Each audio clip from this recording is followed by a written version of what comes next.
Salut, c'est Matt de Abrico-Vlog. Aujourd'hui, on va parler d'immobilier.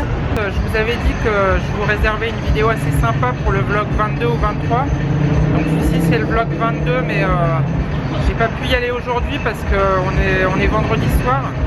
Et l'endroit où je veux filmer cette vidéo, c'est assez excentré par rapport à Bangkok. Et en temps normal, il faudrait 45 minutes pour y aller en taxi. Et là, avec le trafic, un vendredi soir, j'aurais mis peut-être 1h30, peut-être même 2 heures pour y aller. Et j'étais même pas sûr d'arriver avant qu'il fasse nuit, et il n'y a pas du tout de lumière là-bas. Aujourd'hui, donc, on va parler d'immobilier. Et là, on est dans le quartier de Phrom Phong à Bangkok.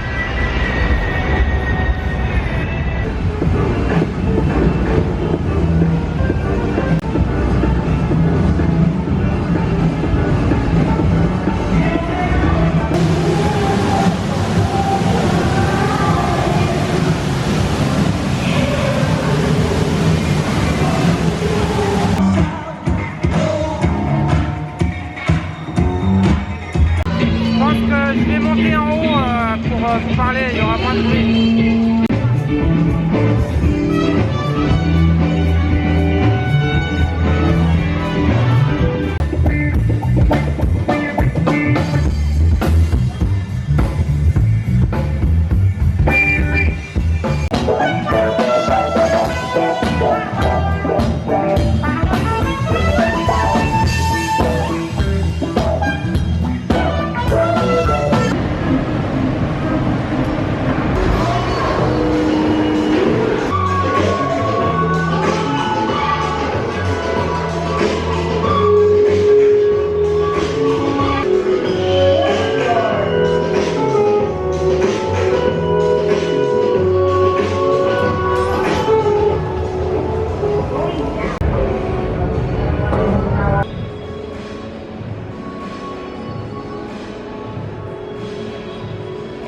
Aujourd'hui, je vais vous parler un petit peu d'immobilier. Et en fait, il y a 3 ans, j'ai suivi une formation en immobilier qui était assez conséquente de plusieurs dizaines d'heures. Et j'ai travaillé aussi pour un courtier en immobilier en 2006. Et donc, j'ai un petit peu vu l'envers du décor. Et puis, je m'intéresse à l'immobilier de loin, on va dire, depuis quand même quelques années. Et donc, j'ai regardé par exemple beaucoup d'émissions qu'il y avait sur M6, Maison à vendre avec Stéphane Plaza. Et c'est intéressant parce qu'on apprend beaucoup de petites choses qu'on n'apprendrait peut-être pas forcément dans une formation. Mais c'est plein de petits détails en fait qui sont intéressants de savoir. Et donc je suis pas un expert, mais on va dire que je suis vraiment intéressé par l'immobilier. Bon, je me suis posé ici, il y a un siège. En fait, c'est un endroit où il n'y a rien. En fait, c'est un espace qui est inoccupé. Il y a plein de mètres carrés qui sont disponibles. Alors, pour l'immobilier, c'est un petit peu comme un business globalement. C'est-à-dire qu'il vaut mieux éviter de faire la même chose que tout le monde. Par exemple, souvent, les gens qui ont envie de faire du business, ils ont envie de faire de la restauration. C'est-à-dire soit d'ouvrir un restaurant, soit un bar, soit un petit truc de rue comme ça. C'est pas très intéressant parce que comme tout le monde fait la même chose, c'est ce qui va rapporter le moins en fait. Il faut faire en sorte de faire quelque chose que les autres ne font pas. Et en immobilier, c'est un petit peu la même chose. Alors, qu'est-ce que font les gens en général quand ils investissent dans l'immobilier? En général, ils ont envie d'acheter leur résidence principale, donc pour y habiter et ne plus payer de loyer au bout d'un certain nombre d'années, une fois que le crédit aura été remboursé. Souvent, ce que font les rentiers dans l'immobilier, c'est qu'ils louent en fait leur résidence principale, ils font l'inverse. Ils louent leur résidence principale. Pourquoi? Parce qu'en fait, ils peuvent bouger facilement. Si jamais ils en ont marre d'un endroit, si jamais il y a un nouveau voisin qui est un peu trop bruyant, hop, on peut facilement se déplacer. Et par contre, ce qu'ils font, c'est qu'ils investissent dans de l'immobilier locatif. Alors, il y a deux types d'immobilier locatif. Enfin, il y en a plus que deux, mais on va dire qu'il y en a deux globalement. Il y a la location à l'année et il y a la location saisonnière. Saisonnière, ça peut être de la location pour une semaine, 10 jours, 15 jours, même 3 jours. C'est de la location saisonnière. En général, ça s'adresse plutôt à des touristes et c'est ce qui rapporte le plus. Par contre, si vous voulez faire de la location saisonnière, il faut absolument être dans un endroit touristique et être bien placé par rapport aux points d'intérêt, c'est-à-dire aux monuments, aux magasins, etc. Il va falloir être bien placé. Et si vous voulez être bien placé, forcément le bien immobilier que vous allez vouloir acheter, il va être aussi plus cher. Mais l'un dans l'autre, en fait, vous allez vous y retrouver. Globalement, il y a deux types d'investisseurs dans l'immobilier. Il y a l'investisseur qui est un petit peu madame et monsieur et madame tout le monde, qui va investir dans sa résidence principale. Et le deuxième type d'investisseur, c'est un investisseur plutôt de type business. Et donc, en général, qui va investir alors soit pour de la location à l'année, soit pour de la location en saisonnier, c'est-à-dire à la semaine.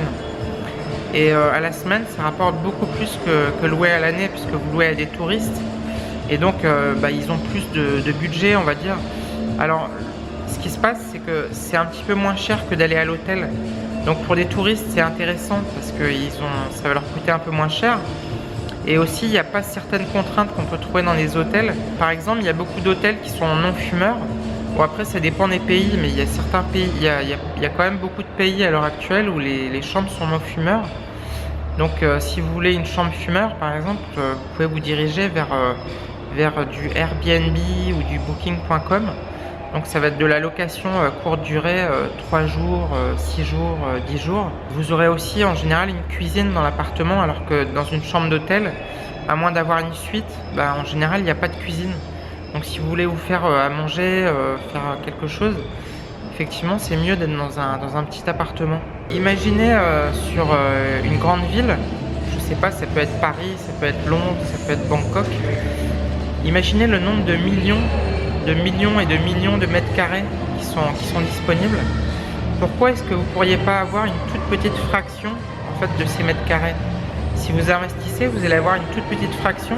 Et cette petite fraction en fait, de mètres carrés que vous allez avoir, en fait, elle peut vous apporter des revenus tous les mois qui sont intéressants. Alors en location à l'année, un petit peu moins. Mais si vous êtes sur de la location saisonnière, ça peut rapporter quand même pas mal. Par rapport au type d'appartement qui m'intéressait en fait sur Bangkok, j'avais calculé qu'en investissant à peu près 35 000 € dans un appartement, donc dans un studio, et en faisant un petit peu de travaux, on va dire 5 000 €, donc ça fait 40 000 au total, c'était possible en fait de tirer 600 € par mois de revenus, enfin de loyer, en location saisonnière, c'est-à-dire à des touristes principalement à la semaine, et avec un taux d'occupation de 75%, ce qui pour Bangkok est faisable. C'est pas un taux exceptionnel, 75%, puisque la ville en fait n'a pas d'hiver, et il y a effectivement une saison des pluies où il y a un petit peu moins de touristes, mais on va dire que c'est 2 mois dans l'année où il y a un peu moins de monde. Et dans ce cas-là, vous pouvez baisser le prix de la location à la semaine. Et globalement, je pense que sur l'année, vous êtes à peu près à 75% de taux de remplissage.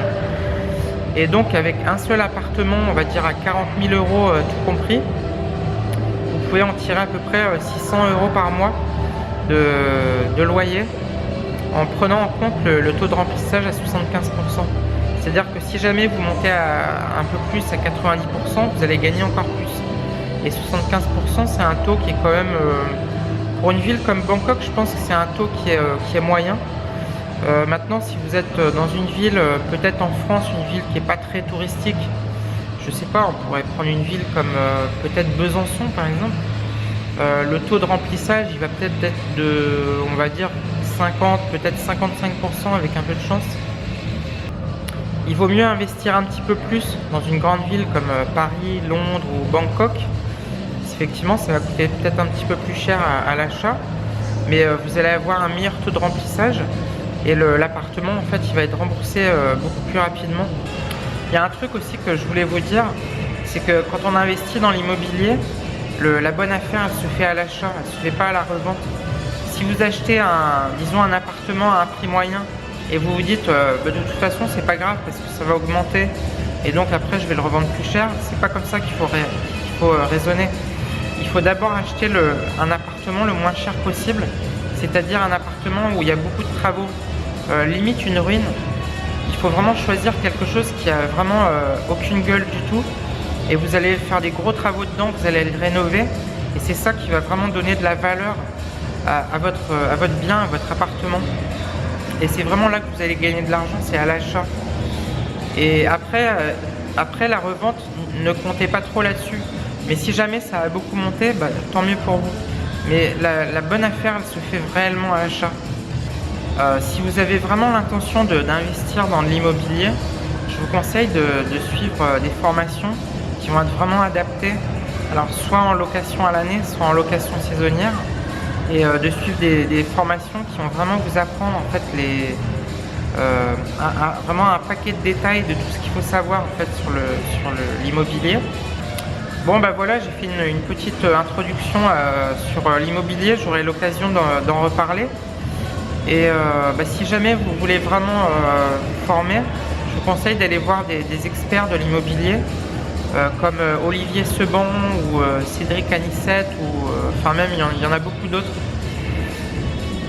Voilà, bah écoutez, je vous dis à bientôt. Salut, ciao. Ça c'est les guichets d'un cinéma. C'est stylé hein.